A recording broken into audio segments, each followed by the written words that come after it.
여호와의 열심이 뭘 이룬다는 걸까요? 열심히 이룬다는 걸까요? 여호와의 열심이라는 것은 하나님의 마음이죠. 하나님 마음이 뭐예요? 주님이 이 땅에 보내주신 거예요. 예수님이 이 땅에 보내주신 거예요. 그걸 이야기합니다. 자, 오늘 말씀 우리가 읽어보았지만 1절에 보면 전에 고통받던 자들에게는 흑암이 없으리로다. 옛적에는 여호와께서 스불론 땅과 납달리 땅이 멸시를 당하게 하셨더니 후에는 해변길과 요단 저쪽 이방의 관리를 영화롭게 하셨느니라. 이렇게 시작을 하고 있습니다. 이 이사야는 이사야가 썼습니다. 이사야는 예수님 오시기 전에 700년 전에 활동했던 사람이에요. 예수님 오시기 전에 700년 전에 이스라엘에는 어떤 일이 있었을까요? 이 배경을 알아야 돼요. 예수님 오시기 전에 700년 전에는 이스라엘에 어떤 일이 있었을까요? 이스라엘은 남과 북으로 분단되어 있습니다. 북쪽에는 북이스라엘, 10개 지파를 중심으로 북이스라엘, 남쪽에는 남유다, 유다와 베냐민 두 지파가 있었죠. 북이스라엘은 하나님을 떠났어요. 갈라지면서 그들은 우상숭배에 빠지게 됩니다. 베델과 단에 금송아지를 만들어 놓고 이게 너희를 인도하신 하나님이다. 그리고 그들은 그 금송아지를 섬겨요. 그리고 예루살렘으로 내려오지 않습니다. 그의 반면에 그래도 남유다는 예루살렘 성전을 중심으로 예배를 드려요. 예배를 드리긴 드리는데 문제는 뭐냐면 저도 처음에는 성경을 읽으면서 남유다 사람들이 열심히 하나님 믿었다고 생각했어요. 근데 성경을 보면서 그게 아니었구나. 열심히 믿은 사람들은 소수에 불과하구나. 대다수의 사람들은 하나님을 떠났구나. 그래서 남유다도 마찬가지고 북이스라엘도 마찬가지고 하나님 끊임없이 징계를 하셔요. 이방 민족이 쳐들어오게 만들어요. 아수르가 쳐들어오고 모압이 쳐들어오고 암몬이 쳐들어오고 계속해서 끊임없이 블레셋이 쳐들어옵니다. 그게 그냥 하나님 징계예요. 징계. 깨달으라. 그런데 그들은 깨닫지 못해요. 그래서 하나님은 700년, BC 722년이죠. 북이스라엘을 멸망시키죠. 아수르에 의해서 멸망시킵니다. 그때에 활동했던 선지자가 바로 이사야 선지자예요. 그러니까 북이스라엘의 멸망기란 말이에요. 북이스라엘의 멸망기라는 것은 그만큼 이스라엘이 어떻게 했다는 거예요? 타락했다는 거예요. 죄에 빠졌다는 거예요. 자, 그래서 7절에 보면 전에 고통받는 자들에게는 흑암이 없으리로다. 옛적에는 여호와께서 스불론 땅과 납달리 땅이 멸시를 당하게 하셨더니 스불론 땅과 납달리 땅은 어디냐면 갈릴리 지역이에요. 갈릴리 지역. 갈릴리 지역은 어디예요? 예수님이 태어났던 곳. 예수 태어난 건 물론 유대 베들레헴에서 태어났지만 예수님이 자라고 성장했던 곳. 그죠? 그것을 말하는 거예요. 그 멸시를 당하게 하셨더니 후에는 해변길과 요단 저쪽 이방의 갈릴리를 영화롭게 하셨느니라. 무슨 말이냐면 예수 그리스도를 통해서 그곳에 복음이 전해지고 그 땅이 회복이 되어지는 것을 말씀하고 있는 것이죠. 오늘 대관절 세 번째 주를 맞이해서 여호와 열심히 일을 이루시리라. 하나님께서 인간을 향한 그 사랑, 그 열정, 예수님 이 땅에 보내주시고 예수님을 통해서 하나님의 일들을 이루시겠다는 약속이죠. 첫 번째, 예수님은 고통받는 자들을 위해서 이 땅에 오셨다. 어떤 자들을 위해서요? 고통받는 자들을 위해서 이 땅에 오셨다는 거예요. 1절에 고통받는 자들을 위해서 오셨다. 2절에도 흑암에 행하던 백성이 큰 빛을 보고 사망의 그늘진 땅에 거주한 자에게 빛이 비치더라. 고통, 그 다음에 흑암, 그 다음에 사망, 이런 단어를 쓰고 있습니다. 이게 뭐예요? 하나님을 떠난 자들의 삶이에요. 하나님을 떠난 자들의 모습이에요. 그래서 우리가 하나님의 속성을 이야기할 때 하나님은 사랑이시라 이렇게 표현합니다. 그죠? 하나님 사랑이시라. 로마서 5장 8절에 보니까 우리가 아직 죄인 되었을 때에 그리스도께서 우리를 위하여 죽으심으로 하나님께서 우리에 대한 자기의 사랑을 확증하셨다고 했습니다. 예수님이 십자가에 죽는 게 하나님의 사랑이래요. 예수님이 이 땅에 보내주신 게 하나님의 사랑이래요. 우리를 위해서 예수님이 이 땅에 보내주셨다는 거예요. 왜? 고통 속에 헤매고 있습니다. 고통 속에 헤매고 있는 영혼들을 위해서 하나님은 예수님이 이 땅에 보내주셨어요. 죄에 매여 종로로 타고 있는 그 영혼들을 불쌍히 여기시고 그 죄의 쇠사슬을 끊어주기 위해서 하나님은 이 땅에 오셨다는 것. 십자가의 죽으심으로 대속을 이루셨다는 것. 예수 없는 삶이 이 삶입니다. 흑암의 삶입니다. 고통의 삶입니다. 근데 그들은 몰라요. 그게 흑암의 삶인지 고통의 삶인지 몰라요. 그들 나름대로 즐거움을 찾지요. 세상의 쾌락 등을 통해서 즐거움을 찾으려고 노력을 해요. 그러나 그 즐거움은 일시적인 거예요. 잠깐이에요. 여러분들 맛있는 거 먹어보세요. 잠깐 기쁘잖아요. 또다시 새로운 걸 또 먹어야 돼요. 쾌락도 마찬가지. 쾌락. 잠깐이에요. 없어질 거예요. 성경에 보면 세상의 육신에 썩어질 것에 너희 마음을 빼앗기지 말라는 거예요.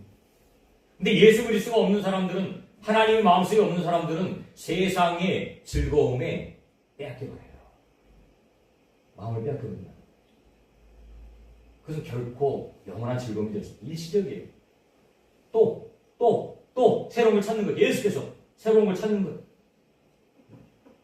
그래서 요즘 젊은 사람들이 마약에 많이 빠지는 이유가 바로 그거라니까요. 마약에 빠지잖아요. 환각 상태가 되어지고 기쁨을 추구하기 위해서 그걸 찾는 거예요. 그렇지 않아요. 예수님은 이 땅에 우리에게 참된 기쁨을 주시기 위해서 고통받는 자에게, 흑암에 빠져있는 자에게, 사망의 그늘진 자리에 있는 자들에게 오셨어요. 그게 하나님의 열심이다. 여호와 열심히 일을 이루셨다는 거예요. 고통받는 자들 위해서. 진리를 알지니 진리가 너희를 자유케 하리라 말씀하시는 거예요. 진리가 예수 그리스도예요. 그거 말고 진짜 진리는 없어요. 오직 예수예요. 예수님 자기 자신을 이렇게 얘기해요. 내가 곧 길이요 진리요 생명이다. 나로 말미암지 않고는 아버지께로 올 자가 없다. 이 말씀 중에서 올 자가 없다. 이 단어의 중심을 비교해요. 예수님 하나님과 동일한 분이기 때문에 그런 표현. 갈 자가 없다가 아니고 올 자가 없다라는 거예요. 예수님 길이에요. 진리예요. 생명이에요. 그 안에서 우리는 찾아야 돼요. 이 일을 위해서 하나님은 예수님 이 땅에 보내주셨어요. 열심을 이루셨다는 거예요. 그래서 우리에게 성탄이 진정으로 기쁨의 날이고 축하의 날이에요. 근데 성탄이 조금씩 더 쇠퇴해지고 있어요. 많은 사람들 마음 가운데 성탄의 진정한 기쁨이 사라지고 있어요. 제가 어렸을 때는 성탄절 하면 참 굉장히 좋았어요. 마음속에. 성탄절 하면 새벽송도 돌고, 우리 젊은 분들 새벽송 모르죠? 새벽송 돌았어요. 그 추울 때 얼마나 추워요. 12월 달에. 그 추울 때 막 그냥 차도 없잖아요. 그때는 차도 없으니까 돌아다니면서 눈밭을 걸어다니면서 멀리 가서 이거 푸대자루 하나 메고 가서 그 집 앞에 가서 성탄 캐롤 불러주면 그 집 주인이 나와서 집사님이든지 뭐 권사님이 나오셔서 과자 주고 뭐 이렇게 귤 주고 하면 그것도 메고 또 다른 집 가고 그래서 돌아다녔어요. 그게 지금도 마음속에 있어요. 성탄절 하면 그런 추억이 떠오르요. 그때는 그게 굉장히 힘들고 어려운 일이었지만 지금 생각하면 추억이구나. 근데 어느 순간부터 성탄절 새벽송이 사라졌어요. 아파트가 생기면서 그랬어요. 아파트에 가서 새벽송을 보니까 막 예수를 안 믿는 사람들이 항의하고 난리 치는 거예요. 왜 시끄럽게 여기 와서 이러냐. 그러니까 할 수 없잖아요. 싸울 수도 없고. 그죠? 이 아파트 문화가 결국에는 새벽송 문화를 완전히 없애버려요. 지금은 새벽송 노는 교회가 없을 겁니다. 아마 있긴 있겠지만 있어도 뭐 그 가정에 들어가서 뭐 잠깐 뭐 조용히 뭘 하겠지요. 그럴 수 있는 환경이 아니니까. 그것도 없어지고 또 성탄 저녁 때 되면 막 모여서 파티도 하고 과자도 먹고 게임도 하고 밤새 막 이렇게 했던 추억들 그게 떠올라요. 요즘은 그게 다 없어지고 자기들끼리 모여서 술집에서든지 아니면 뭐 클럽에서든지 그런데 모여서 파티하고 축하하고 이렇게 되어요. 진정한 성탄의 기쁨이 이제 사라집니다. 아기 예수님 이 땅에 오셔서 고통받는 자를 향해서 흑암이 있는 자들을 향해서 구원하시기 위해서 이 땅에 오셨다. 두 번째로 여호와 열심히 일을 이루셨는데 그 예수님은 압제자의 막대기를 꺾기 위해서 오셨다. 4절 보니까 이는 그들이 무겁게 맨 멍에와 그들의 어깨의 채찍과 그 압제자의 막대기를 주께서 꺾으시되 미디안의 날과 같이 하셨음이니이다. 압제자의 막대기를 꺾었다. 하나님께서 아담을 창조하시고 그 안에 성령을 보여주셨습니다. 그래서 첫 번째 아담은 하나님의 영이 있었어요. 그래서 하나님 형상이라고 표현한 하나님 형상. 하나님 영이 있다는 거예요. 근데 아담과 하와의 범죄로 말미암아 하나님 영이 분리가 되었어요. 그래서 아담의 후손으로 온 모든 사람은 다 뭐예요? 죄인이다. 로마서 5장 12절에 보니까 모든 사람이 죄를 지었으므로 사망이 모든 사람에게 이르렀다. 이렇게 표현하죠. 하나님 분리된 거예요. 하나님 분리. 그게 사망. 그게 죄의 정도로 타고 살아갔죠. 에베소 2장에 보니까 불신자들 가운데 역사하는 영, 그 지배를 받는 거예요. 세상 풍조를 따라가는 거예요. 세상 풍조. 세상 풍조가 뭐예요? 우리나라는 미풍양속이라고 하잖아요.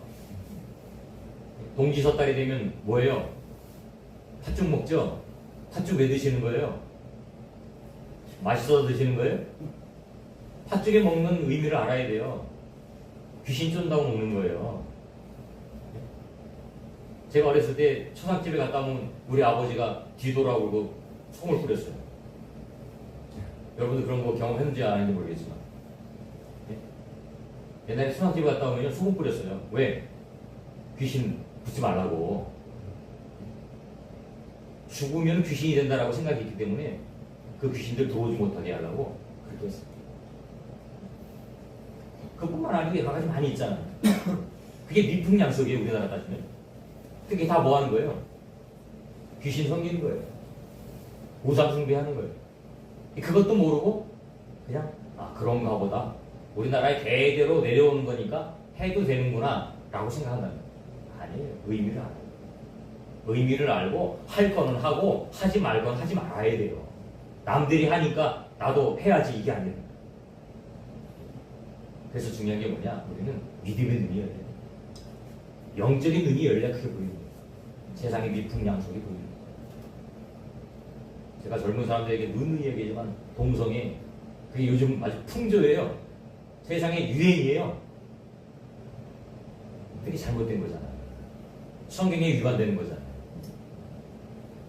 근데 문화 수준이 높아지고 생활의 여유가 생기면 선진국들이 다 이 길을 걸어갔어요. 유럽에 다 이 길을 걸어갔어요. 어떻게 됐어요? 지금 유럽에 있는 교회들 다 문 닫았어요. 다 문 닫았어요. 미국에서 동성애 주례 안 해준다고요? 목사님을 고발했어요. 동성애 하면 죄라고 이야기한다고 목사님을 고발했어요.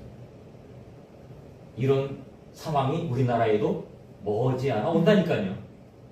먼 일이 아니에요. 머지않아도 우리나라에 이런 일이 벌어져요. 이게 미풍양속이라고.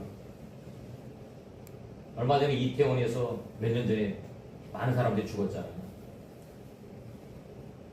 할로윈 축제하다가 죽었잖아요. 그거 왜 만든 건데요? 추수감사절을 대항해서 만들어내는 거예요. 그리고 귀신 섬김을 만들어내는 거예요. 사단은 어떻게 하든지 그런 걸 만들어내는 거예요. 어떻게 하든지 하나님 자리에 무언가를 세워놓는 거예요. 그리고 하나님을 기억하지 못하게 만듭니다. 그게 속으면 안 됩니다. 그래서 영적인 의식, 이게 맞는 건지 틀리는 건지 볼 줄 알아요. 그렇게 세상 풍조에 살아가는 자들에게 예수님이 이 땅에 오셨다는 거예요. 그걸 꺾기 위해서. 꺾기 위해서. 그래서 마치 미디안의 날과 같이 하셨다 이렇게 표현하고 있습니다. 사사기 11장에 보면 미디안이 이스라엘 쳐들어왔을 때 기드온이 300용사를 데리고 전쟁에서 이겼던 이야기 나오잖아요. 하나님이 하신 거 아니에요? 그들이 18만 5천 명이요 뺑 이스라엘을 둘러싸고 있었어요. 이스라엘 백성들은 300명이에요. 300명. 그들이 한 게 뭐예요? 횃불 들고 나팔 불고 항아리 깬 거였어요. 하나님이 그 전쟁에서 이기게 하셨다는 거예요. 그와 같이 예수님이 이 땅에 오셔서 그 악한 영들, 하나님의 백성을 대항하는 영들을 다 멸망시키겠다는 거예요. 멸망시키겠다는 거예요. 주께서 꺾으신다는 거예요.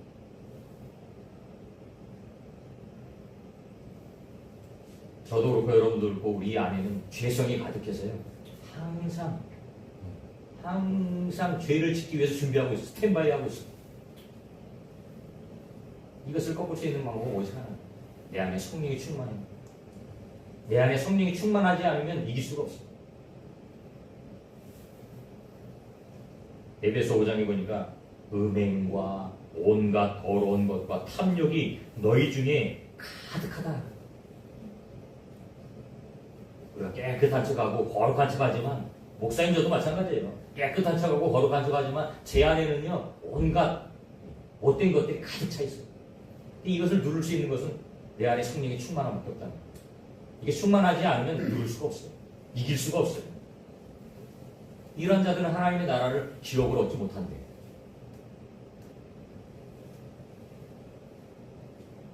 사단은 지금도 세상의 모든 사람들을 조종합니다. 불신자들을 지금 역사하고 있습니다. 하나님과 떼어놓으려고 노력을 해요. 그래서 베드로전서 5장에 보니까 오는 사자같이 두루 다니면서 산길자를 찾고 있대요. 열심히 돌아다니면서 어떤 놈을 삼킬까 계획하고 돌아다닙니다. 근데 그 사단의 공격을 이길 수 있는 방법은 오직 예수 그리스도밖에 없습니다. 오직 예수. 여러분들에게 대항하거든 여러분들 뭐라고 선포해야 돼요? 예수 그리스도의 이름을 명하노니 사단아 물러가라. 그런 마음이 들 때 그렇게 고백하시라는 거예요. 내 마음속에서 정욕이 일어나고 내 마음속에서 음욕이 일어나고 내 마음속에서 나쁜 마음이 일어날 때 이렇게 선포하라는 거예요. 예수 그리스도의 이름을 명하노니 물러가라. 선포하라. 그럼 이기게 하신다. 마치 미디안의 날과 같이 하나님이 하시겠다. 마지막으로 세 번째는 오늘 읽은 말씀 7절 말씀인데 그 정사와 평강에 더함이 무궁하며 또 다윗의 왕자와 그의 나라에 군림하여 그 나라를 굳게 세우고 지금 이후로 영원히 정의와 공의로 그것을 보존하실 것이라. 하나님의 나라를 굳게 세운다는 거예요. 예수님이 이 땅에 오셔서 하나님의 나라를 굳게 세우기 위해서 오셨다는 거예요.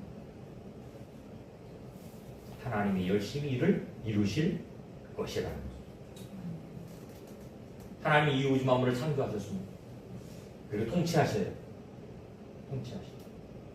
하지만 이 세상은 불완전하기 때문에 언젠간 없어집니다. 그리고 새로운 세상이 우리에게 오죠. 그러니까 저와 여러분들은 천국의 소망을 가지고 살아가는 거예요. 이 땅은 잠시 지나가는 나그네의 삶이라고 그랬어요. 나그네의 삶이에요. 그죠? 근데 많은 사람들이 나그네의 삶을 살아가지 않아요. 이 세상에서 그냥 영원히 살 것처럼 살아간다는 거예요. 근데 성경은 그런 사람들을 향해서 뭐라고 그래요? 어리석다라고 표현해요. 어리석다. 이 세상은 잠깐 지나간다. 안개와 같다. 들의 꽃과 같다. 그런데 왜 그곳에 그것에 마음을 두고 있느냐? 우리의 마음을 천국에 둬야 된다. 이 세상은 썩고 좀먹지만 천국은 썩지 않고 좀먹지 않는다. 그 천국의 상급을 쌓아. 근데 여러분들 천국이 믿어져야 상급을 쌓죠? 그죠? 천국이 믿어져야 상급을 쌓을 거 아니에요? 여러분 은행이 안전하다고 믿어야 저축을 하죠? 우리 옛날에 할아버지 할머니들은 저축 안 했어요. 은행 못 믿었어요. 집에다가 그냥 돈을 쌓아놓고. 얼마 전에 뉴스에 보니까 할머니가 노인네가 돌아가셔갖고 그 집에 있는 가전제품을 처리하는데 나중에 보니까 그게 고물상으로 갔는데 팔렸는데 보니까 그 냉장고에 막 그 신문지를 싸갖고 돈이 어마어마하게 나왔대요. 은행을 못 믿는 거예요. 거기다 쌓아놓는 거예요. 그러니까. 옛날에 장판 밑에다가 깔아놓고 돈 쫙 깔아놓고 은행 안 가고 그런 우리 앞세대가 그랬어요. 우리의 삶이 그럴 수 있다는 거예요. 그걸 천국에 쌓여야 됩니다. 천국에 쌓여야 됩니다. 이 세상에 마치 그 우매한 할아버지 할머니들처럼 그래서 싸운다. 죽먹잖아. 썩잖아. 없어지잖아. 근데 영원한 천국은 썩지 않아요. 없어지지 않아요. 우리가 가는 그곳에서 주님이 보상해 주신다. 반드시 보상해 준다. 그러니까 성경이 일관되게 우리에게 말씀하고 있는 게 뭐예요? 구원에 대해서 얘기해요. 구원. 예수 믿으면 구원받는다. 그죠? 그걸 우리가 복음이라고 해요. 복음. 다른 게 없어요. 복음은 예수 그리스도예요. 예수 그리스도를 통해서만 구원함을 얻는다는 게 복음이에요. 다른 복음은 어때요? 그죠? 근데 사람들은요, 뭔가 자극적인 걸 찾아요. 뭔가 자극적인 거. 그래서 막 교회를 다녀도요, 이렇게 조용한 교회 말고 막 기도하고 막 방언하고 막 은사 받고 이런 걸 좋아해요. 근데 여러분들 진짜 주의하셔야 돼요. 복음의 기초로 세워지지 않으면 위험합니다. 위험합니다. 신비주의에 빠지면 위험합니다. 은사주의에 빠지면 위험합니다. 그것도 필요한 겁니다. 필요한 거예요. 하지만 복음의 기초가 안 돼 있으면요, 그런 믿음은요 큰데 기복주의의 신앙에 빠지면 안 돼요. 그건 마치 무당에게 찾아가는 것 똑같아요. 하나님은 우리를 지켜주시고 사랑하시고 인도하시는데 하나님이 많은 것을 준다고 하나님은 살아계시고 하나님 많은 걸 준다고 하나님이 나와 함께 하신다고 생각하고 내게 주어지지 않고 내가 필요한 것들을 채우지 않는다고 하나님이 안 계신다고 생각하면 그건 잘못된 거예요. 주시는 분도 하나님이시고 취하시는 분도 하나님이시고 나를 높이시는 분도 하나님이시고 낮추시는 분도 하나님이시고 가난하게 하시는 분도 하나님이십니다. 근데 여기 보면 가난이 더 축복일 수도 있다고 성경 분명히 말하고 있어요. 근데 우리는 부자가 내 축복이라고 생각하잖아요. 근데 어떻게 보면 성경은요 그렇게 말하지 않아요. 가난할 때에 영적으로 곤핍하기 때문에 그때 하나님 더 차게 돼요. 그 축복일 수 있다는 거예요.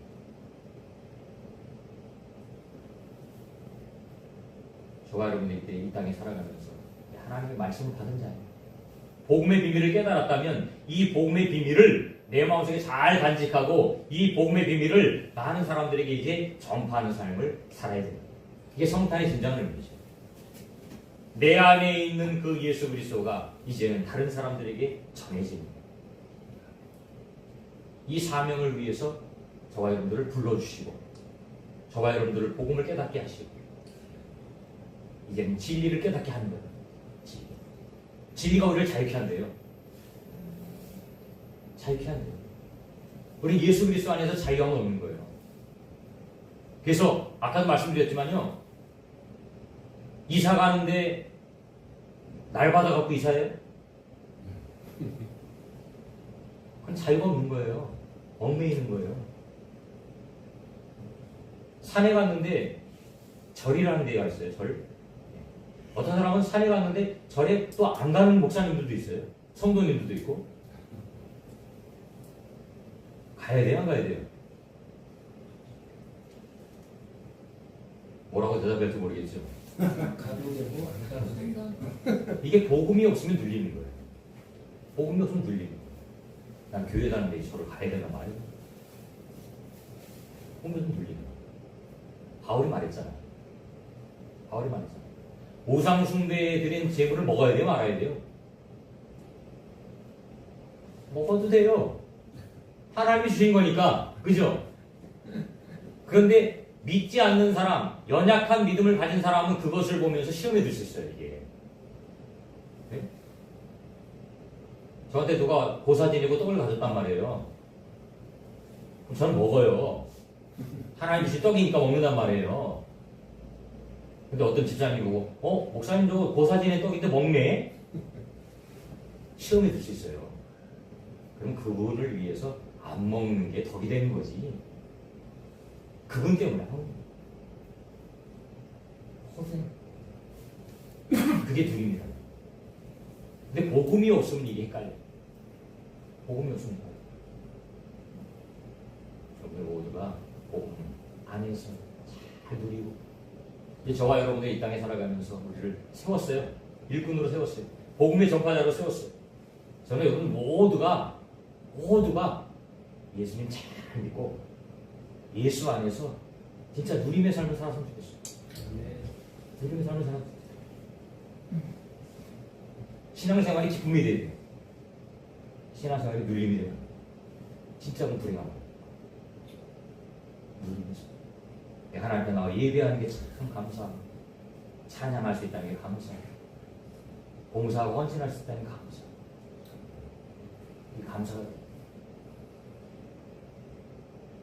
세상에 많이 누린다고 기뻐하고 감사할 것이 아니고, 내가 하나님과 늘 교통하고 만남과 교제가 있다는 게 감사한 거예요.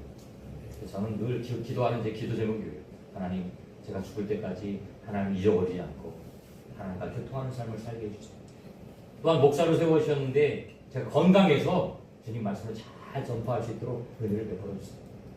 이렇게 기도합니다. 여러분도 마찬가지죠. 여러분도 스스로가 믿음으로 세워지고, 여러분들이 정말 하나님의 영광을 위해서 멋지게 살다가 생을 마감하고 주님 품에 안겼을 때에 잘했다 칭찬받는 여러분들이 다 되시기를 주님의 이름으로 축원합니다. 아멘. 기도하겠습니다. 하나님 아버지 감사합니다. 오늘도 복된 주일을 허락하시고 주님 옆에 나와서 예배하게 하시니 감사합니다.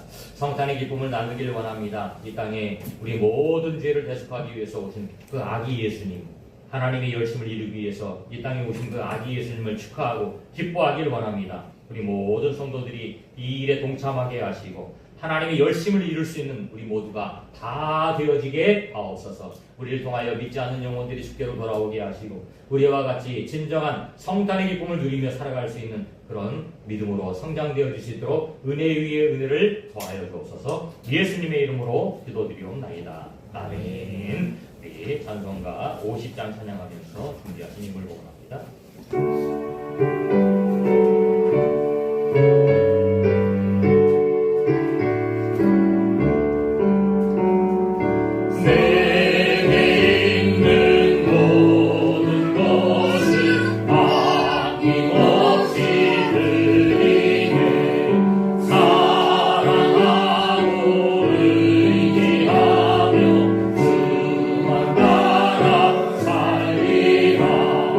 주께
하나님 아버지 감사합니다. 오늘도 하나님의 은혜의 자리에 우리를 불러주시고 또 말씀 듣게 하시고 또 하나님 우리에게 주신 물질 중에 구별하여 정성껏 예물을 올려드리게 하시니 감사합니다. 이 모든 물질이 하나님이 주신 것임을 고백하는 마음을 가지고 드렸사오니 예물 받으시고 우리가 살아가면서 물질 때문에 어려움 당하지 않도록 은혜를 베풀어 주시고 많은 물질 얻게 하시고 그 물질을 통하여 마음껏 하나님의 사명을 잘 감당할 수 있는 우리 모두가 다 되어지게 하옵소서. 심은 대로 거둔다고 분명히 말씀하셨사오니 심었사오니 거두게 하시고 또 많은 것들을 거두어서 하나님의 열심을 이룰 수 있는 우리 성도들 다 되어지게 하옵소서. 이 물질이 씌어지는 곳마다 하나님의 영광이 드러나게 하시고 주님의 사명을 잘 감당할 수 있는 예물 되어지게 하옵소서. 예수님의 이름으로 감사하며 축복하며 기도드리옵나이다. 아멘. 광고 말씀드리겠습니다. 주보를 참고하시기 바랍니다.